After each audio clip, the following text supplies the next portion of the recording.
When we've designed something and we want it to look as realistic as possible when we do our renders and put it up on our social media, etc., we want to make sure that we have the light as precise as we can get it.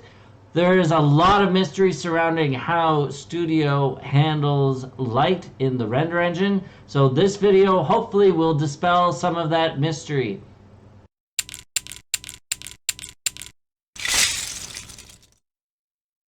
When we open the render engine, we have a lot of options for our light source. If you're unfamiliar with digital light and how pictures are taken and rendered, then the options can be a little bewildering. So in this video, I have done a whack load of renders, and hopefully by dissecting them and taking a look at them, you can see exactly how changes in these options will affect the lighting in your renders. Just a reminder about the Studio Lego Designers Facebook group. It has been growing so much in the last few weeks. We've had a lot of new members.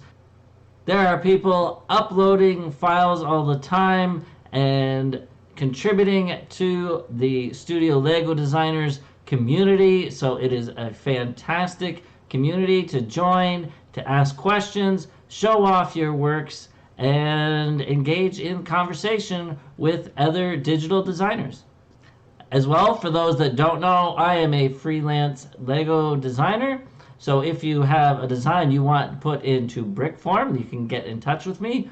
I also make instructions for other designers, so if you have a design that you wish to be turned into instructions, please get in touch.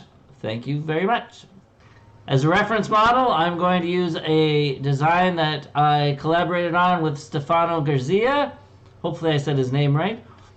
I used the Helms Deep model because it has a lot of textures and surfaces, so you can really see how the light plays on all of those angles.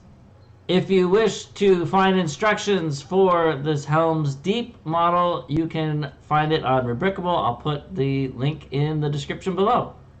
I've kept all the renders on the building setting just so that we have a benchmark to measure everything by. I'm going to be changing a lot of the other options. So by keeping one variable steady, we can see how the light will dynamically play across the rest of the model.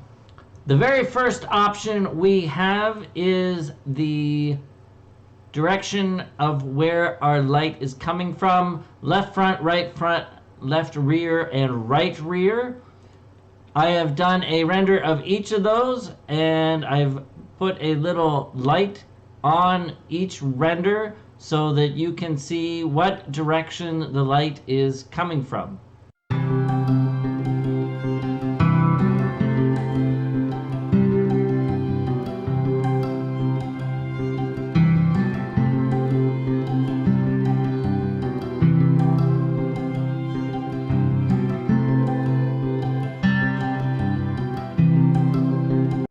I will skip rotation for now. So next what we're going to look at is the light intensity. I've brought each of these down by a quarter increment. One thing I have noticed is if you set your intensity to 0, there is a bug where there will still be a lot of light displaying on your model. So I think it just goes and defaults back to 1.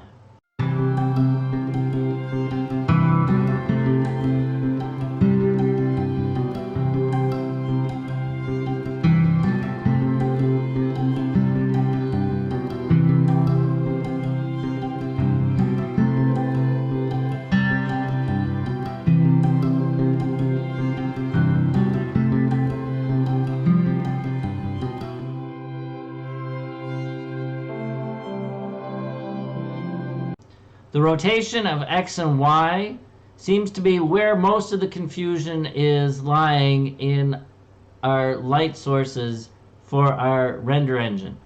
I'm going to use this flashlight to demonstrate what is happening there.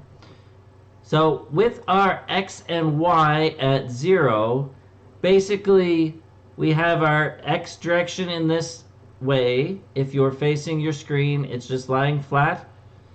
And our Y is actually pointing this way. It's pointing in towards our model. So if we do the X rotation, what is happening is that we're essentially lifting this flashlight along this axis. If we are changing our Y axis rotation, we're lifting our flashlight along this axis. From what research I've done, this is how the X and Y axis rotation works in our renders.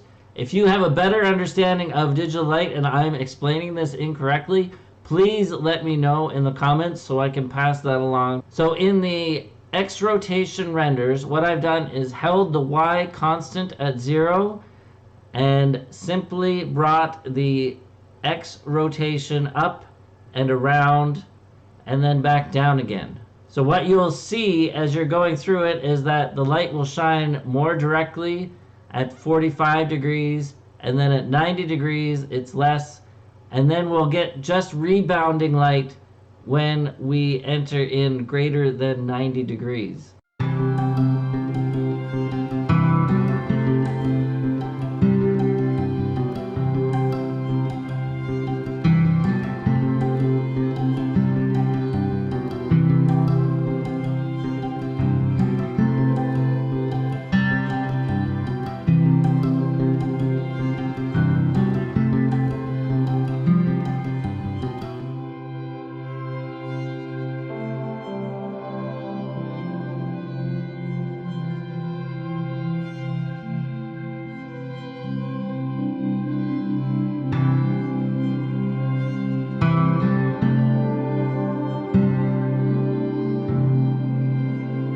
One thing to note, as I specified in those renders, the rotation text boxes will only read the first 3 digits.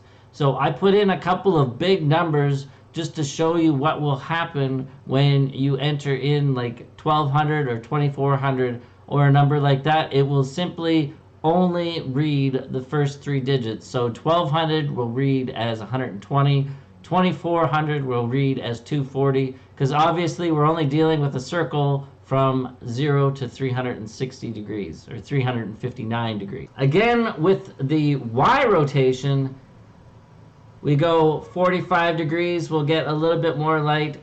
90, we'll see just passive light, and then as we go further along, we'll just get light rebounding.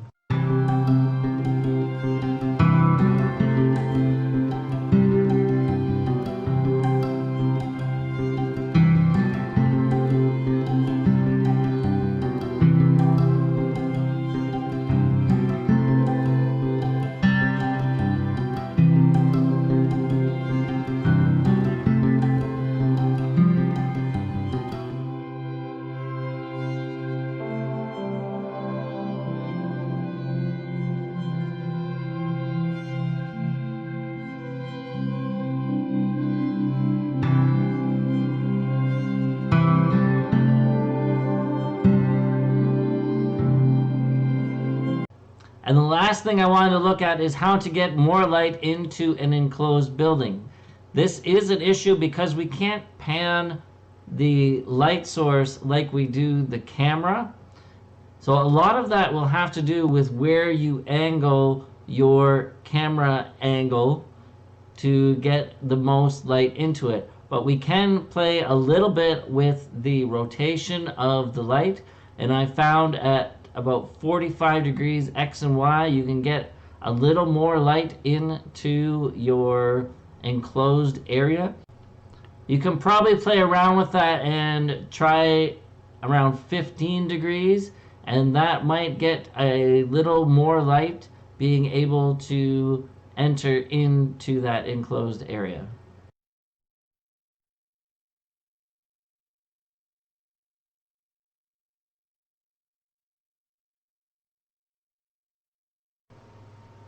I know for me this has been a help, just being able to understand exactly how the light is working.